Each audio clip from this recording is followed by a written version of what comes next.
Hey, everybody. Welcome back to another episode of Mindset Matters with the RJ and Austin. Got some super exciting things going on. Today's going to be the first episode with a guest. He's a dear friend of mine. But as you know, Austin and I always start with what's going on, man? What's going on in your world right now?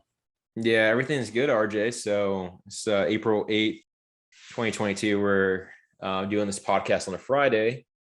I started doing some off-market marketing right now through some campaigns in Hollywood, and I hope to have another Airbnb under contract, hopefully tomorrow morning or tomorrow night. So looking forward to that. Moving the needle forward every day, man. And what about you? Awesome. Hollywood, Florida, by the way, everybody. Yeah, Hollywood, Florida. Not much. We're well into the flip. We're looking like we're going to wrap everything up early May, market by mid to late May. 150K rehab. Floors are being installed and first coat of poly's putting on today. Everything's done. I'm super excited at the progress and even more excited at the outcome. Yeah, dude, you guys are definitely killing it right now. So before we bring on our guests real quick, I just want to note one thing. So me and RJ, we talked offline about a week ago, and we're starting this new segment right now. So it's going to be investors that are under 30 that have over 30 units total in their portfolio for the next 5 episodes. So it's just something to look forward to. So I just wanted to mention that. And I guess RJ, you can go ahead and take it away and bring on our first guest. Awesome. So our guest today, close friend of mine, Nelson Lin. He's a friend, business partner. We came into multifamily together. I saw him grow up, and then he left the nest because now he's in Austin, Texas, but he's coming to us live today from Jacksonville, Florida. Nelson Lin started his investing career in Chicago. We have a couple syndications together. I saw him, purchase his first multifamily and then exit. And now he's doing huge things, just bought 96 in Jacksonville, Florida. I'll let him talk about that. So, Nelson, what's up? How are you? Oh, what's good? I am in Jacksonville. Like you said, I don't actually live here. So I'm actually like sitting on the curb like a drunk college girl. Just I'm only like one beer and tears away from becoming that much. Stop. At least your phone didn't get stolen. Thank you. That's true. Worse. Fun story. I had a friend who lost his phone at a Publix, and then when I called, they're like, "Hey, come pick it up, customer service." I went to go pick it up, and then they'd given it to the wrong. So, fun story, fun times. That's fun times. Yeah. It's other than that, we were here looking at apartment complexes. We had a package of 200 units that were off market that we were looking at, and a few that were on market that we might purchase soon. So it's gonna be exciting stuff. So Austin burst the bubble there a little bit. So apparently you're under 30 and you have over 30 units. So why don't you tell us a little bit about your background and how you got into investing in real estate? Well, RJ was complimenting himself the entire time. He is, by and large, part of the reason I got involved. I'm 27. A few years ago, RJ helped me buy my first 4 unit that he also eventually helped me sell. And then in between, I tried to rehab the 4 units one at a time. And then everything that I eventually fell on my face on, I was like, RJ, can you please help me? I'm desperate. And so he helped clean up a lot of the work that I wasn't able to do on my own. And, if it weren't for his help, I wouldn't have been able to get to my first 4 properties. I didn't know you were going to say that. So let me. Of course you did. No, I didn't, but that's awesome. Thanks. Okay. And so RJ, by and large, is a mentor. I still consider him a mentor. And we were going to work on a 3 unit together, actually, at the time. He was going to take the majority portion. It was just a small 3 unit. And he said, and so what had happened was, though, I had 2 friends who I didn't really pitch them. They were just like, Nelson, can you take our money? We want to be a part of this too. At which point RJ was like, how are you finding money like this? And I was like, what are you talking about? I worked in tech and I graduated from school in New York, all my friends in finance. this is play money, So from there, he brought on more people. We got into bigger projects. We did 18, then we did 54. And then I flew the coop because Chicago was too cold for me. And so now I'm buying in other places. And I'm based in Austin now, but I buy in Florida. I'm looking in Texas, Atlanta, and keep an eye on Chicago as well still. So I run a group called Subtle Asian Real Estate as well. We hit 14,000 people recently. We sold out of our conference, which is going to be 200 people. And we do these crazy field trips where we fly out 60 people at a time to a city. I'm gonna stop you there because I want to give you a huge applause for what you were able to accomplish. So Nelson runs the Subtle Asian Real Estate Group. It is comprised of over 13,000 national members. It is insane. He reached over 10,000 members in the first year organic. And now they sell out conferences. They do field trips nationally. And he hosts a weekly Zoom meeting? Like bi-weekly Zoom meeting. We have 400 signups on our next class. So that's going to be exciting. That's insane. So that is really, really amazing stuff. So to unpack it there, he started in a typical owner-occupied house hack. He came to Chicago, wanted to understand how to get into the multifamily investing game. And Nelson, where did you and I meet? Multifamily meetup club that RJ runs. Well, thank you for that. But that's not the point. The point is Nelson was out there networking. He wanted to do something and realized, hey, books, podcasts, all that stuff's not going to get me to where I want to be. I have to meet people that are actually doing it. So he came to our meetup. And that's, the point there is that's where we've met a lot of our partners. That's where I met Austin. That's where we met some of the other syndicators that we're doing deals with. So that's amazing stuff. Love it. Yeah. Love it. Yeah, Nelson, can we jump into and dive into the Asian meetup that you started? So what was your whole idea behind starting this meetup? What were you looking to accomplish? Were you looking to get back or looking to grow your network? It was supposed to be a really dope meme page. That was the plan. And then instead of memes, everyone was like, how do I get started? And so I pivoted. The group still has memes. We're a little more memey now because we convinced a lot more people to start buying real estate. One thing we've actually been doing is, so this is kind of my give back to the community. We weren't making money for a long time on this. We were just telling people, hey, you need help? We know a broker in this area. Let's connect you. And then I actually did like Zoom walkthroughs with people and help them, pick and decide what like rehab they should do in the budget, all of which I learned from RJ, by the way. And so that the first person we helped her name was Susan, and she was in North Carolina. And so when we helped her close, I realized, there's a lot of people who want the same thing. And since then, we've helped a couple dozen people buy homes, like their first investment property, which is honestly the most exciting part. We trick people into quitting their job and going full-time into real estate. But the first one, North Carolina, stuck with me. And we liked it so much that that was our first field trip. We had 15 people fly out to that one. And then we had 5 people close on homes afterwards. So I was like, wow, this is useful. So then we did Texas. We had 40 people fly out, a third closed on that. And now we had 60 people fly out to Atlanta. And so we're expecting about 20 people to close. I think so far we've had 10 closings.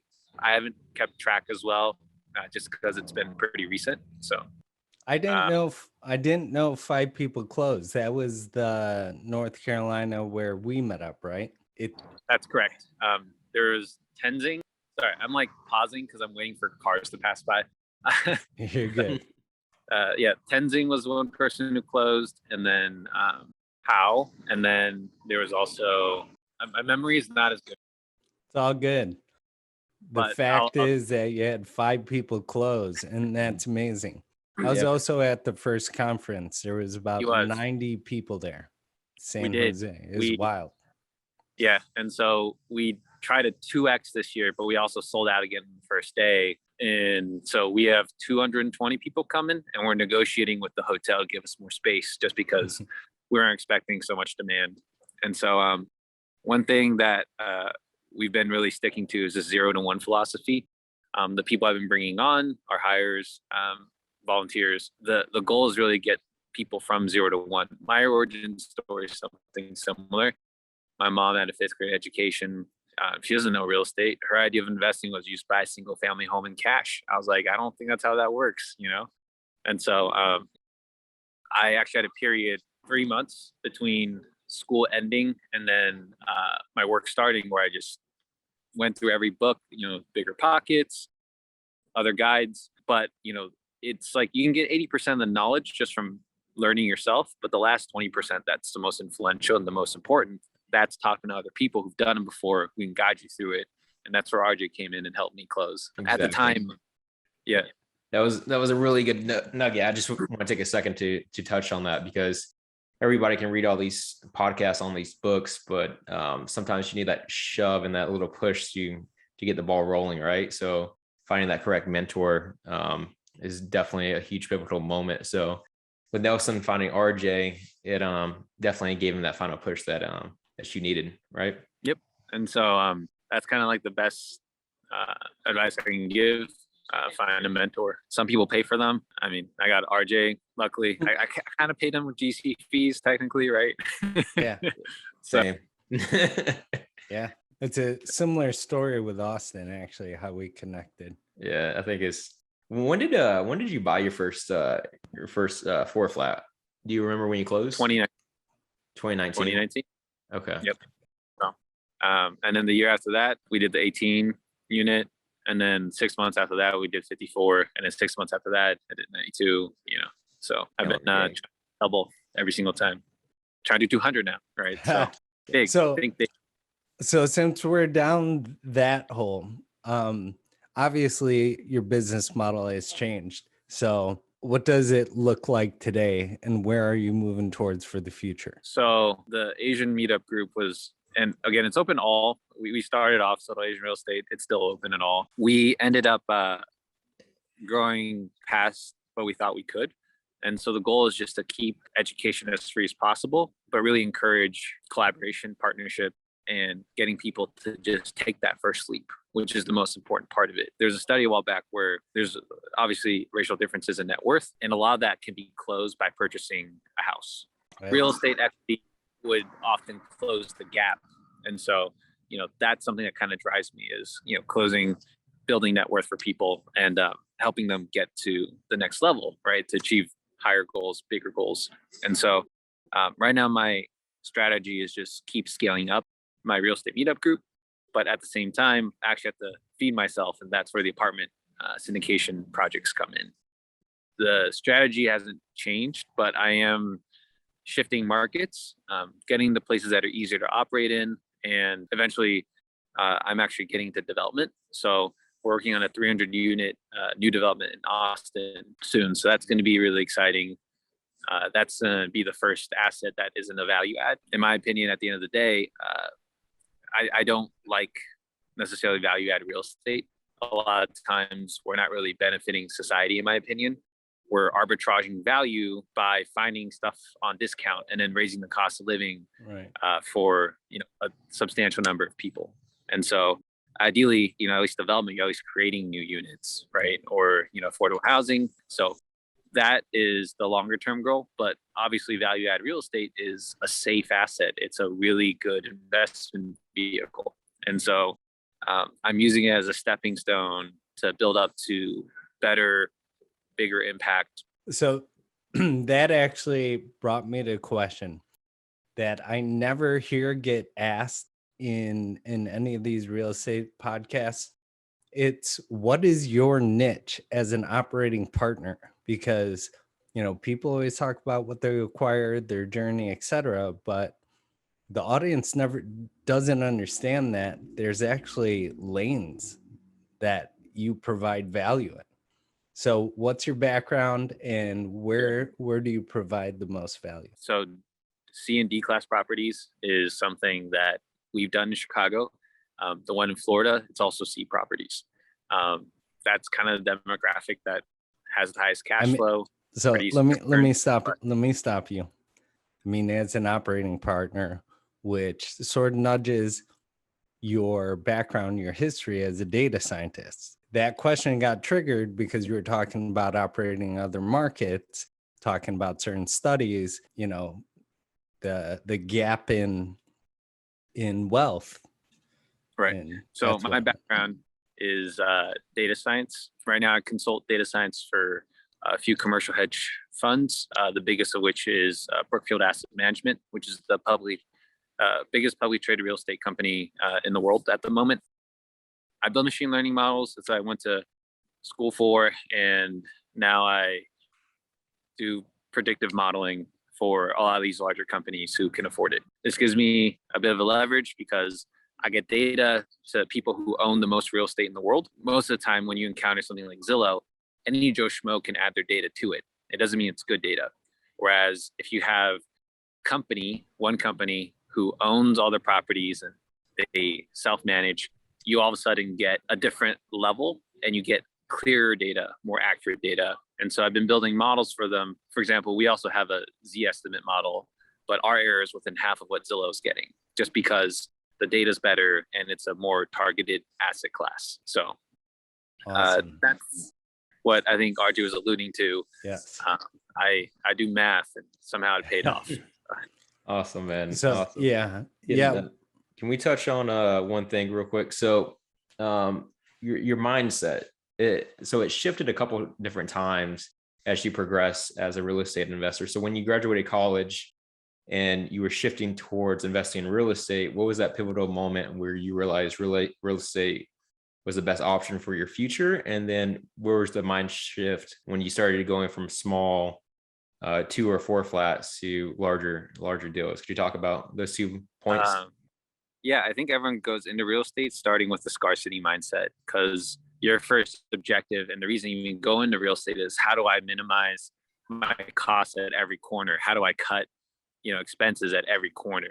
And so while that is a good lifestyle for some people, for me, I spent a year sleeping on my floor in the basement, only to realize, my mental health, I think, matters a lot more than I thought it would. And it actually affects my productivity.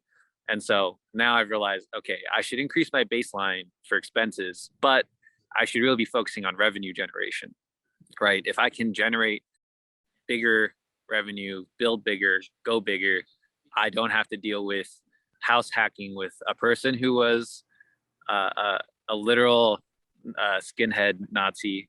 RJ met him, he dealt with him. And then another person who was actually a heroin addict. I was house hacking with these people, by the way. So it's not like I got to avoid them. It was like they were living right above me as I was in the basement. And so there are things like that where I just realized, all right, the stress of being my own self-manager isn't worth it. How do I get out of this space? Think bigger, right? And RJ was extremely helpful for that. He pulled together the partners for it. I helped find money, do math, and then, RJ figured out rehab and how to, and then the people who were brokers who could find properties, and that just kind of kept taking us bigger and bigger. And so since then, I've really kind of focused on how do I not trap myself within the same mindset and keep scaling up, just because it's a better way to live life instead of fearing everything could go wrong. That was what I was sort of alluding to, that when people think about real estate, they don't think about the different arms that you could go down. So just like you said, you did numbers, you found deals, we created the partnership. I moved forward in the construction because that's something that you didn't like to do or weren't very productive at. So there's different lanes that you could do. Whether it's capital raising, finding the deals, closing the deals, doing the maintenance rehab. And that's what I sort of meant there. I've never heard that. Maybe I don't listen off the podcast, but yeah, man, you originally, and the same thing happened to me.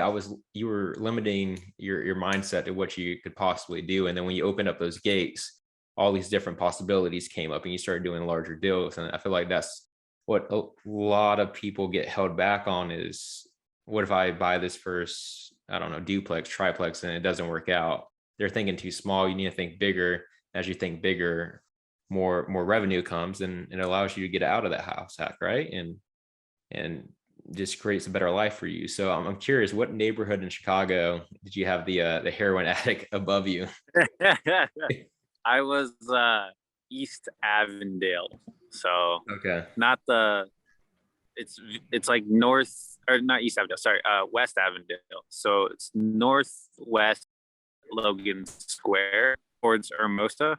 I was pretty much away from like Pulaski Street. I think I was one block away from Pulaski. Yeah. If I remember correctly. So your experience was kind of similar to mine. Mine was kind of bad. So I was on near West Side and the edge of East Garfield, and RJ came over one day to do some construction in my basement, and he got ran off by the local gang outside, him and his worker, man, and they didn't want to come back for work for like a week. I'm just like, RJ, I need to get this done, man. I got tenants that are supposed to move in. Well, let's get one thing straight. I would have come back. My guys didn't want to come back. Yeah, let me take that back. RJ came back the next day, but he came back by himself. I was like, man, this is a lot of work for one guy. Yeah, nobody wanted to work after that. Never enough. That was during the BLM. It was during the BLM stuff.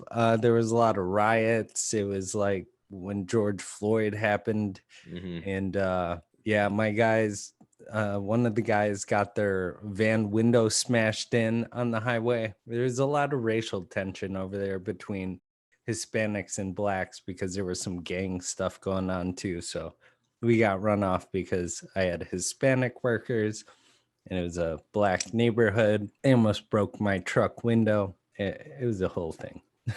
Yeah, but the point is, think bigger, and you don't have to put yourself in those situations anymore. So yeah. Yep. Great. Yeah, the one thing that I just heard, I was at the syndication conference, real estate radio guys, love them.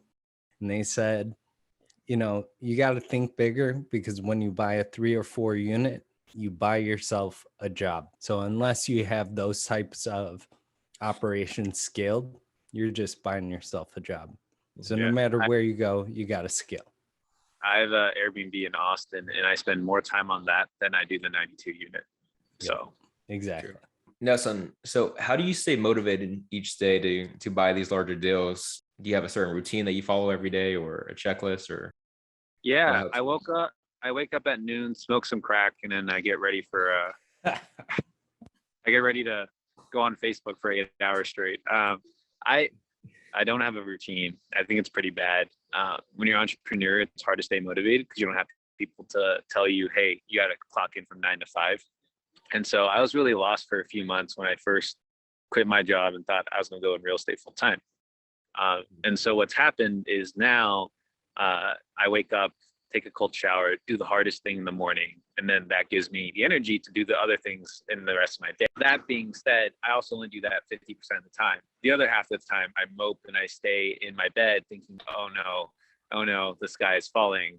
What if interest rates kill cap rates and all of a sudden all the valuations go down, all my investors hate me, and also my friends and family invest in this, so now I can't have friends anymore with them. And so there's a lot of stuff that shifts every single day. But what keeps me sane is mastermind groups are helpful. Shout out to my master bros. There's a group of under 30s also who I chat with. They're these guys, Abe and Ryan, who I first met actually 2.5 years ago when I was living in the basement, starting my meetup group, Sarah meetup group. They had just moved to Reno, also quit their tech jobs at like Google and Amazon to wholesale real estate in Reno. 2 years later, they've retired. They just turned 20. They're 25, and they went into commercial. And I can give some of the details. So basically, they bought an industrial building for like $7 million. It appraised at $8 million, and they re-signed a lease, and now it's worth $20 million. So that gives you an idea of all the profits to be shared. They're very happy with the returns, and we're going to be celebrating in Croatia for a week-long party because that's what happens when you hand a 7-figure check to a bunch of 25-year-olds. Is that us crying over spilt milk? Anyway, we got to wrap up. We are not on the pro account with Zoom. Loved having you on, Nelson. We got to have you back on. Also, I really love that post about with Abraham in the Sarah group. So if you could connect us, I think that would be a great person to have on the episodes as well. Yeah. So you guys need sponsors. Get that Zoom Pro. Exactly. Well, we're gonna get you back on for another 40 minutes. How about that? I'm gonna steal that time for you. This is how you pay me back. This is how you pay me back. Here for an hour. I love this. All right. And all right. Nelson, where can our listeners find you? You can just Google Nelson Lin. I'll be the first page. But if you want to find the private Facebook group, it's just called Subtle Asian Real Estate. Again, everyone is open to that. And then if you want to invest in my products, I have a website. It's assets.com. Subtle is SUBTLE, by the way, not settle, SETTLE. It's SUBTLE.